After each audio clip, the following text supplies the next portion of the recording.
صحیح کہہ رہے ہیں یوسف، آپ بالکل صحیح کہہ رہے ہیں۔ یوسف کہتے ارے میں تو نبی خدا ہوں، میں تو علم غیب سے جانتا ہوں کہ وہ اتنے خوبصورت ہوں گے، لیکن تم کیسے کہہ سکتی ہو کہ یہ بات صحیح ہے؟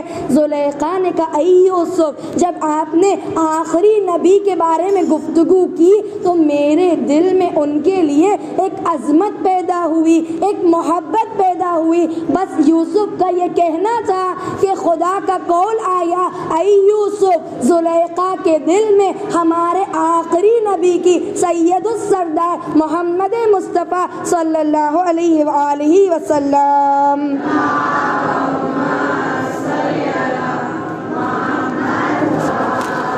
فرمایا اے یوسف، خدا چاہتا ہے کیونکہ زلیخا کے دل میں ہمارے رسول کی محبت آ گئی ہے، اس نے رسالت مآب کی محبت کو اپنے دل میں پیدا کیا ہے، ہم نے اس کے پچھلے سارے گناہوں کو بخش دیا۔ اور اے یوسف، خدا حکم دیتا ہے کہ اب تم زلیخا سے رشتہ ازدواج میں بن جاؤ، تم زلیخا کو اپنے نکاح میں لے لو۔ تو عالم دین کہتے ہیں وہ زلیخا کہ جس نے نبی خدا کو اتنی پستی میں ڈالا تھا، اپنے جرم کی وجہ سے قید خانے میں ڈالا تھا، لیکن محبت محمد جب ان کے دل میں آئی، خدا نے ان کے سارے جرم کو بخشا۔ اور اگر نکاح کرنے کے لیے کہا تو وجہ کیا تھی؟ کیونکہ زلیخا کے دل میں رسالت مآب کی محبت آ گئی تھی۔ تو عزیزان گرامی، جب ہم اپنی زندگی میں رسالت مآب کی محبت کا دم بھرتے ہیں تو یقین جانے خداوند عالم ہمارے اس عمل سے اتنا راضی ہوتا ہے کہ رسالت مآب نے فرمایا تم جب جنت میں مجھ سے ملاقات کے لیے آؤ گے، سب سے پہلا تحفہ میری محبت لے کر آنا۔ دوسرا تحفہ رسالت مآب فرماتے ہیں کہ اگر تمہیں مجھ سے ملاقات کرنی ہے تو وہ دوسرا تحفہ ہے محبت و اہل بیت۔ صرف رسول اللہ کی محبت کافی نہیں ہے، رسالت مآب نے اپنی زندگی میں یہ بتا کر گئے ہیں جو مجھ سے محبت کرے گا اسے چاہیے کہ میری آل سے بھی محبت کرے۔ دیکھیں عزیزان گرامی، آج کیونکہ نعرہ حیدری مولا کا نام ہمیں مفت میں ملا ہے، اسی لیے ہمیں اس کی قیمت نہیں پتہ۔ آپ دوسروں کی زندگی میں جا کر دیکھیں، کوئی فقط 3 امام تک مانتا ہے، کوئی فقط 6 امام تک مانتا ہے۔ امام نے کہا جو مجھ سے محبت کرتا ہے اسے چاہیے کہ وہ میرے 12 جانشین سے بھی محبت کرے، اسے چاہیے کہ وہ میرے 12 جانشینوں کی محبت کو اپنے دل میں ڈالے۔ اور آپ یقین جانیں یہ اہل بیت کی محبت ہے، یہ اہل بیت کی محبت ہے جو ہمیں دنیا میں بھی اور آخرت میں بھی کامیاب کرے گی۔ کہ ایک مرتبہ کی بات تھی، ایک شخص کے جس کا نام حارث ہمدان ملتا ہے، کڑکتی ہوئی دھوپ تھی، اتنی زیادہ گرمی تھی، حارث ہمدان مولا کائنات امیر المومنین علی ابن ابی طالب علیہ السلام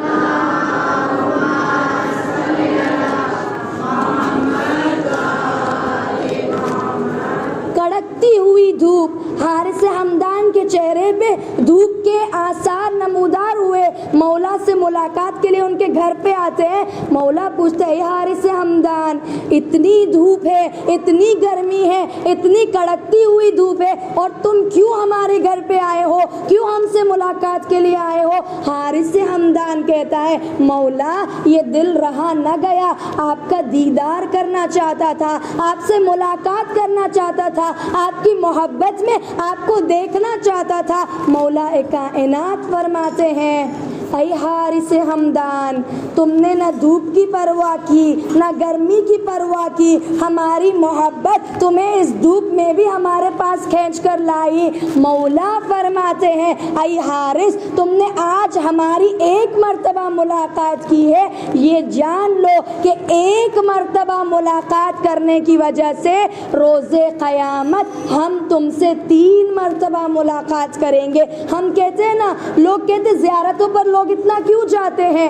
اپنے پیسوں کو زیارتوں میں کیوں ڈالتے ہیں؟ امام کہتے ہیں تم ایک مرتبہ زیارت کے لیے آؤ گے، ہم ہم 3 مرتبہ آئیں گے۔ حارث سے کہتا ہے سب سے پہلا موقع جب انسان کی روح اس کے حلق تک اٹک جائے گی، مولا کہتے ہیں ہم اس کے سرہانے آئیں گے اور اس کی روح کو بآسانی پار کرائیں گے۔ اگر تم ہماری ملاقات کے لیے 1 مرتبہ آؤ گے، ہم روز قیامت 3 مرتبہ تم سے ملنے کے لیے آئیں گے۔ سب سے پہلا جب تمہاری جان کنی ہوگی، جب تمہاری جان، تمہاری روح جسم سے الگ نہیں ہو رہی ہوگی، مولا کہتے ہیں اس وقت ہم تمہارے پاس آئیں گے اور تمہاری روح بآسانی سے نکل جائے گی۔ دوسرا، مولا کہتے ہیں جب پل صراط پر تمہارے قدم ڈگمگائیں گے کیونکہ تم نے ہم سے ملاقات کی ہے، لہٰذا پل صراط پر ہم بھی تمہاری مدد کے لیے آئیں گے اور تمہیں پل سے بآسانی پار کرا دیں گے۔ اور تیسرا تحفہ کہ جب ہر ایک شخص حوض کوثر پہ جانے کے لیے تڑپ رہا ہوگا کیونکہ تم نے ہماری ملاقات کی ہے، روز قیامت ہم تمہیں خود حوض کوثر پر لے کر جائیں گے اور کوثر کے پانی سے سیراب کرائیں گے۔ تو عزیزان گرامی، یہ خوش قسمتی ہماری کہ اگر خدا نے ہمیں ایسے گھرانے میں نہ پیدا کیا ہوتا کہ جہاں بچپن سے یا علی کہلایا گیا ہو، اگر خدا نے اہل بیت کے در سے ہمیں محروم رکھا ہوتا تو آج انسان نہ جانے کس پستی میں ہوتا، آج انسان نہ جانے کون سے عالم میں ہوتا۔ لہٰذا ہمیں شکر ادا کرنا چاہیے کہ 1 مرتبہ ہم زیارت کے لیے جاتے ہیں، امام 3 مرتبہ ہماری زیارت کے لیے آتے ہیں۔ یہ 2 تحفے جو رسالت میں آپ کو دینے ہیں۔ تیسرا تحفہ مولا فرماتے ہیں، وہ تیسرا تحفہ ہے حفظ اللسان علی الفحش۔ کہا اگر رسالت میں آپ سے تمہیں محبت کرنی ہے، ان سے ملاقات کرنی ہے تو اپنی زبان کو ہر برائی سے بچاتے رہو۔ دیکھیں ہم نے انہی تحفے میں کتنی مرتبہ زبان کے بارے میں سنا ہے۔ عالم دین کہتے ہیں اگر تمہیں محمد مصطفیٰ سے ملاقات کرنی ہے، ان کا محبت اپنے دل میں پیدا کرنا ہے تو اپنی زبان کو ہر برائی سے بچاتے رہو، اپنی زبان کو ہر فحشا سے بچاتے رہو۔ ہم دیکھیں عزیزان گرامی، جب کوئی ایک مرتبہ کی بات تھی، جناب عیسیٰ اپنے حواریین کے ساتھ سفر کر رہے تھے کہ ایک یہودی آتا ہے، اپنی زبان سے جناب عیسیٰ کو اتنا برا بلا کہتا ہے کہ جناب عیسیٰ نے تو کچھ نہ کہا، لیکن ساتھیوں نے کہا چلو اسے کہیں لے جاتے اور اسے سبق سکھاتے ہیں۔ جناب عیسیٰ نے کہا رکو، اس نے مجھے بھلا برا کہا ہے، میں اس کے ساتھ حساب لوں گا۔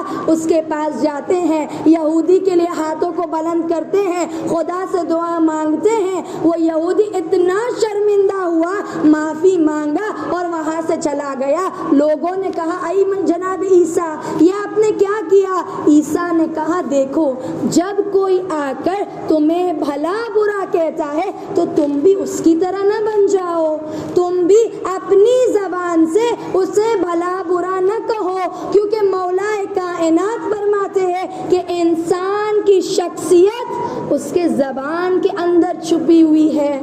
مولا یہی کہتے ہیں نا، کسی کے لمبے لمبے رکوع اور سجدے دیکھ کر اسے جو ایمان والا نہ کہنا، بلکہ اس کی زبان کو دیکھنا، کیونکہ انسان کبھی کبھی لمبی نمازیں تو پڑھتا ہے لیکن زبان کے ذریعے لوگوں کا اپنا کردار بتاتا ہے۔ مولا کائنات فرماتے ہیں کہ تمہاری زبان ایک سواری کی طرح ہے۔ اب دیکھیں اگر میں گھوڑے پہ بیٹھی ہوں تو گھوڑا مجھے چلائے گا یا میں گھوڑے کو چلاؤں گی؟ بے شک میں گھوڑے کو چلاؤں گی، لیکن اگر میں نے گھوڑے کو کھلا چھوڑ دیا ہے، اب گھوڑا جہاں چاہے گا مجھے لے کر جائے گا۔ مولا کہتے ہیں یہ زبان بھی ایک سواری کی طرح ہے، تمہیں چاہیے کہ تم اپنی زبان پر کنٹرول رکھو، یہ نہیں کہ زبان تمہیں چلائے۔ اکثر لوگ کہتے ہیں کیا کریں ہم اندر سے تو میٹھے ہیں لیکن زبان ہماری کڑوی ہے نا۔ عزیزوں میں آپ سے ایک سوال کروں کہ اگر ایک چائے میں کپ بھری ہے اور اس کپ کو دھکا لگ جاتا ہے تو کیا باہر گرے گا؟ کیا باہر گرے گا؟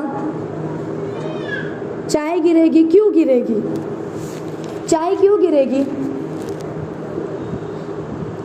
یہ اسلامک سوال نہیں، ایک عام سا سوال ہے، چائے کیوں باہر گرے گی؟ دھکا لگا اس لیے، اور لیکن دھکا لگا تو چائے ہی کیوں باہر نکلے گی؟ ہاں، چائے بھری ہوئی ہے، چائے کے کپ کو دھکا ماریں گے تو شربت باہر نہیں نکلے گا، چائے کے کپ کو دھکا ماریں گے تو دودھ باہر نہیں نکلے گا۔ یعنی امام کہتے ہیں تمہارے اندر جو بھی بھرا ہوگا، اگر کوئی آ کر اپنی زبان سے تمہیں دھکا دے گا تو تمہارے اندر کڑواہٹ ہے تو کڑواہٹ ہی نکلے گی، تمہارے اندر مٹھاس ہے تو مٹھاس ہی نکلے گی۔ ایسا نہیں ہو سکتا کہ میں اندر سے میٹھی ہوں لیکن میری زبان کڑوی ہو، کیا کرنا؟ یہ غلط بات ہے، یہ ہماری اپنے آپ کو چھپانے کی بات ہے۔ ہم کہتے ہیں ہم اندر سے تو نرم ہیں لیکن زبان ہماری سخت ہے نا عزیزان گرامی۔ زبان آپ کی شخصیت کو باہر نکالتا ہے۔ مولا کہتے ہیں آپ اندر سے جیسے ہیں آپ کی زبان وہی آپ کو باہر آشکار کرتی ہے۔ لہٰذا کسی کے بھی دیکھیں، آج سب سے بڑا اور ایزی گناہ ہمارے لیے زبان سے کیا ہو گیا؟ لوگوں کا مذاق اڑانا۔ آج تو شاید مذاق اڑانے کے لیے زبان کی بھی ضرورت نہیں ہے، آنکھوں کے اشارے میں لوگ ایک دوسروں کا مذاق اڑاتے ہیں۔ کیا یہ مذاق اڑانا ہمیں لگتا ہے کوئی بڑا گناہ نہیں ہے؟ جناب موسیٰ، جناب نوح جب کشتی بنا رہے تھے، طوفان آنے والا تھا، لوگ آ کر مذاق اڑاتے تھے، نبوت نہ چلی اسی لیے آپ کارپینٹر بن گئے ہیں، اسی لیے آپ کشتی بنا رہے ہیں، مذاق اڑایا کرتے تھے۔ عالم دین کہتے یہی مذاق اڑانے والے لوگ سب سے پہلے تھے جو طوفان میں آ کر نیست و نابود ہو گئے۔ یہ کردار اماموں کا نہیں ہے کہ جس زبان سے آپ ذکر اللہ کرتے ہیں اسی زبان سے لوگوں کا مذاق اڑا کر آپ اپنی زبان کو گندا کر رہے ہیں۔ دیکھیں، مذاق اڑانے سے شاید ہمیں لگتا ہے اس کی عزت پامال ہو رہی ہے، لیکن دراصل مذاق اڑانے سے ہماری عزت خدا کی نظر میں پامال ہو رہی ہے۔ دیکھیں، جب آپ کسی کا مذاق اڑاتے ہیں نا، اس کو تو بیچاری کو پتا نہیں کہ ہم اس کا مذاق اڑا رہے ہیں، لیکن خدا تو جاننے والا ہے نا۔ بدلہ لینے والا وہ خدا ہے، دیکھنے والا وہ خدا ہے۔ شاید انسان وہ انتقام نہ لے سکے لیکن خدا بہتر جاننے والا ہے۔ لہٰذا اگر ہم رسالت مآب سے محبت کرتے ہیں، اپنی زبان کو ہر برائیوں سے بچاتے رہے۔ آج کا چوتھا اور آخری تحفہ جو رسالت مآب کو ہمیں دینا ہے، والاقتداء بسنتی، سنت رسول پر عمل کرنا، سنت رسول کو اپنی زندگی کا طرز حیات بنانا۔ کون سی سنت؟ جو رسالت مآب کرے وہ ہم انسان کرے۔ اور جب بھی میں سنت رسول پر پڑھتی ہوں، مجھے وہ ایک واقعہ بہت عزیز لگتا ہے جو انسان کو اپنی زندگی میں اتارنا چاہیے۔ کون سا؟ جو ہم بچپن سے سنتے آ رہے ہیں۔ رسالت مآب جب راستے سے گزرتے، وہ ضعیفہ رسالت مآب پر کوڑا ڈالتی، کچرا ڈالتی، لیکن رسالت مآب کچھ کہنا تو دور کی بات، کبھی بھی غصے کی نگاہ سے اس ضعیفہ کو نہیں دیکھا۔ آج ہمارے گھر پہ بازو والے کے گھر سے ایک کچرے کا پیکٹ آ جاتا ہے، ہم اس سے لڑنے جھگڑنے پر اتر جاتے ہیں۔ عزیزان گرامی، دیکھیں میں یہ نہیں کہہ رہی ہوں کہ بازو والوں کو کچرا ڈالنا چاہیے، بات یہ ہے کہ انسان اپنی اپنی ذمہ داری کو سمجھے۔ جب کوڑا کچرا ڈالا، ایک دن جب نہیں ڈالا، ہم تو شکر منائیں گے، بھائی آج ہمارے گھر پہ کچرا نہیں آیا، بہت اچھا ہوا۔ یہ نہیں کہ کیوں نہیں آیا، اس کی حالات تو اچھی ہے۔ رسالت مآب ضعیفہ کے پاس جا کر بتاتے ہیں کہ آج تم نے کیوں کچرا نہ پھینکا۔ اس ضعیفہ کو احساس ہوا جسے میں پوری زندگی ستاتی رہی، اگر میں بیمار پڑی ہوں کوئی نہیں آیا، لیکن جسے میں ستاتی رہی وہ میری عیادت کے لیے آیا، وہ میری پوچھ تاچھ کے لیے آیا۔ تو یہ اخلاق ہے عزیزان گرامی۔ اگر رسالت مآب سے محبت کرتے ہیں، اپنی زندگی میں ان کے اخلاق کو اتاریں۔ کون سا اخلاق رسالت مآب کے لیے ملتا ہے؟ کہ جب بھی وہ کسی سے گفتگو کرتے، کسی کے بات کو بیچ میں نہیں کاٹتے، سب سے پہلے سن لیتے اور پھر اپنی بات کو رکھتے۔ ہمارا کیا ہے؟ سننا ہمیں پسند نہیں، ہم اپنا بول دیں گے، ختم نہیں۔ کہا پہلے سنو اور پھر بولو. یہ اخلاق ہے جو پورے میدان کربلا میں آپ کو نظر آتی ہے.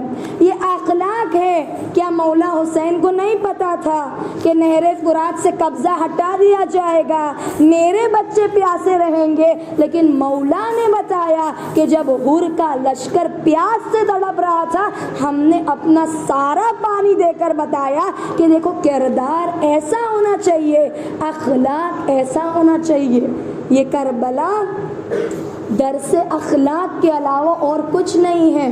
جو ہمارے معاشرے میں آج عبادتیں تو ہیں لیکن اخلاق ہمارا بہت کم ہوتا جا رہا ہے. اخلاق کے منزل پر انسان بہت پست ہوتا جا رہا ہے. لیکن کربلا ہمیں بتاتی ہے عزیزان گرامی کہ اخلاق کسے کہا جاتا ہے. کربلا ہمیں بتاتی ہے کہ کردار کسے کہتے ہیں. کربلا ہمیں بتاتی ہے یہ اخلاق انسان اپنی زندگی میں کیسے اتار سکتا ہے. بس عزاداران مظلوم کربلا, ہم تمام جانتے ہیں کہ آج ہمارا جمع ہونے کا مقصد, آج جس کا ذکر کرنا ہے, عالم دین کہتے اگر ابو الفضل العباس باب الحوائج ہے تو یہ شش ماہا بھی باب الحوائج ہے.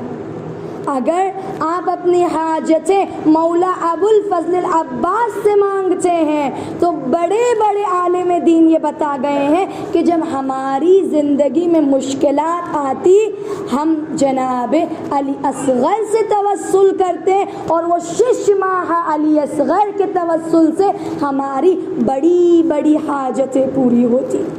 بس عزاداران مظلوم کربلا دیکھیں,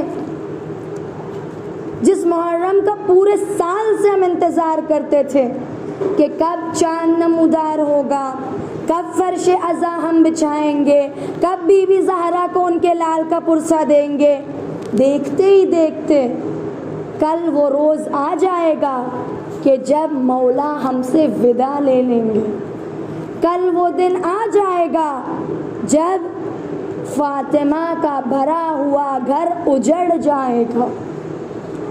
یقین جانے, دل پر ہاتھ رکھ کر کہیں, ابھی تو احساس ہو رہا تھا کہ ابھی ہم نے رونا شروع ہی کیا تھا کہ مولا وہ ایام اتنی تیزی سے چلے گئے کہ نہیں معلوم ہم نے بی بی کے دل کو راضی کیا یا نہیں, نہیں معلوم کہ ہم نے رونے کا حق ادا کیا یا نہیں. لیکن ایک بات واضح ہے, کل روز عاشورہ چلی جائے گی, اب اگلے برس جو زندہ رہے گا انہیں یہ پہلا ایام نصیب ہوگا. ہمارے سال کا ایک اور ایام نکل گیا عزاداروں. بس خدا سے دعا ہے پروردگارا اتنی زندگی عنایت کرنا کہ یہ محرم آخری محرم نہ قرار دینا, اور اگر یہ آخری محرم ہوا تو ہماری قبروں میں بھی ہم عزاداری کریں گے, ہماری قبروں میں بھی ہم فرش عزا بچھائیں گے. ہاں عزاداران مظلوم کربلا, آج اس ننھے مجاہد کے لیے رونا ہے کہ جن کے لیے مصائب کی ضرورت نہیں ہے. ہائے فوج یزید میں کیا کسی کے پاس اولاد نہیں تھی کہ علی اصغر پر اتنا بڑا ظلم ڈھایا گیا. اجرکم اللہ عزادارو, یہ آج ہمیں اس ماں کو پرسا دینا ہے. ام رباب جب کربلا آئی نا بڑی پریشان تھی کہ سب کے بچے تو جوان ہیں, سب قربانی پیش کریں گے, لیکن میں کس کی قربانی پیش کروں؟ ایک لڑکی سکینہ ہے وہ جنگ کر نہیں سکتی, اور ایک چھوٹا سا اصغر ہے جو رینگتا ہوا بھی میدان میں نہیں جا سکتا. ہم کہے بی بی آپ گھبرانا نہیں, آپ کی یہ سکینہ ہوگی جو کربلا سے شام تک اتنے تماچے کھائے گی کہ اس کا جہاد تا قیامت بھولا نہیں جا سکتا.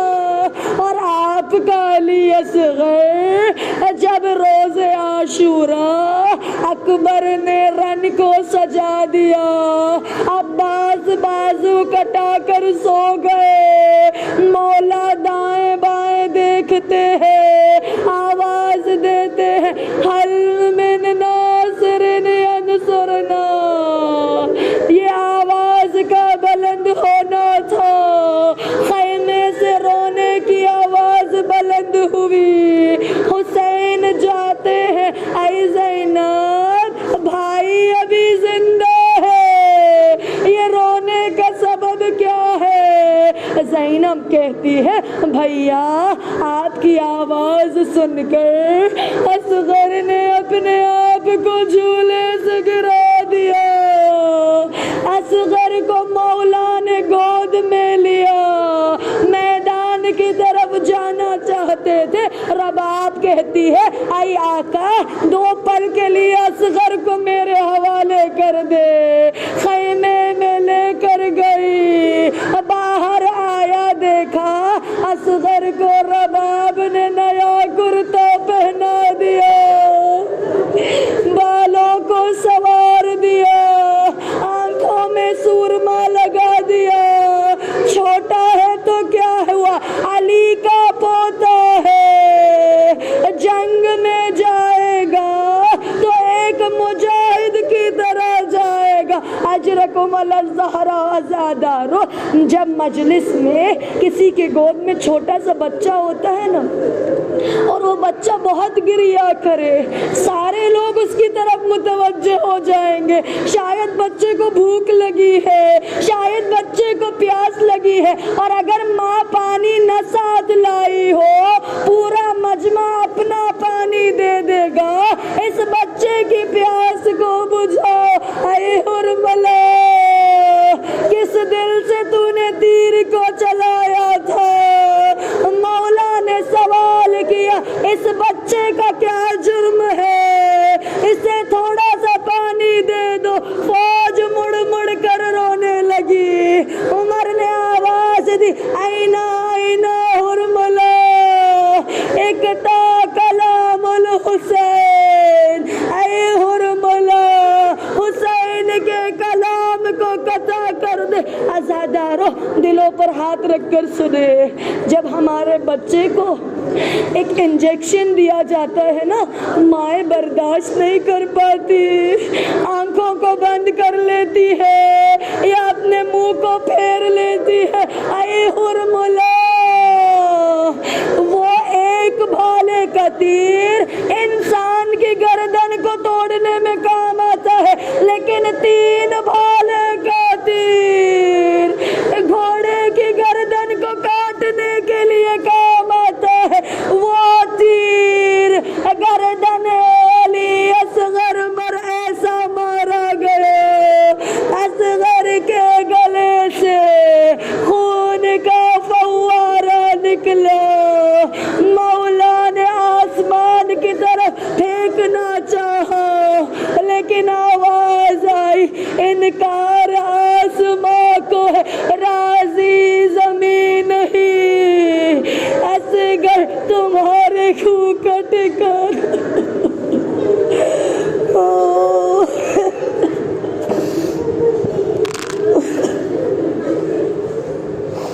الا لعنت اللہ علی القوم الظالمین وسيعلم الذين ظلموا أيام انقلب ينقلبون.